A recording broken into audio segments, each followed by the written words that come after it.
مدرب المنتخب المغربي بين حاجة للتغيير خططه وثبات القرار. في عالم كرة القدم تتغير الأوضاع بسرعة مذهلة، والتقديرات تتبدل بمرور الوقت، ومن يتحمل مسؤولية توجيه الفرق الوطنية يجد نفسه دائما تحت ضغط النتائج وتوقعات الجماهير.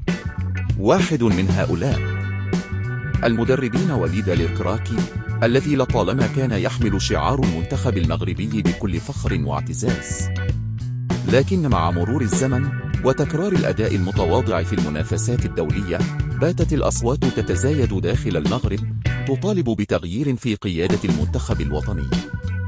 فهل حان الوقت لرحيل المدرب وليد، أم أن هناك جوانب أخرى يجب مراعاتها قبل اتخاذ هذا القرار؟ من الواضح أن ناخب وليد لديه خبرة واسعة في اللعبة، وقد قاد المنتخب المغربي في العديد من المنافسات الدولية، لكن مع ذلك يبدو أن الأسلوب الحالي للعب يحتاج إلى تجديد، حيث أصبح من السهل على الفرق المنافسة فك رموز استراتيجية المنتخب المغربي.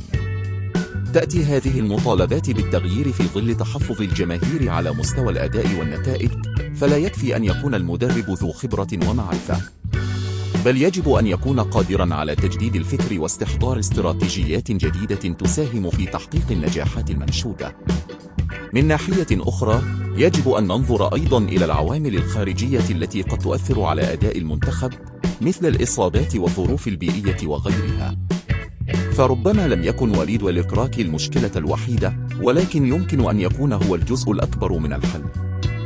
وعند سؤال أحد لاعبي المنتخب عزدين أناحي عن رأيه في المباراة قال: الكل يعلم طريقة لعب المنتخب المغربي، هذا ما ينتظرون في جميع المباريات. في النهاية قرار استمرار وليد الكراكي أو رحيله ليس بالأمر السهل، ويتطلب دراسة دقيقة وتقييم شامل للوضع. ومهما كانت النتيجة يجب أن تكون في صالح مصلحة كرة القدم المغربية وتحقيق النجاحات المستقبلية التي يستحقها الفريق وجماهيره. لا تنسوا الاشتراك وتفعيل زر الجرس.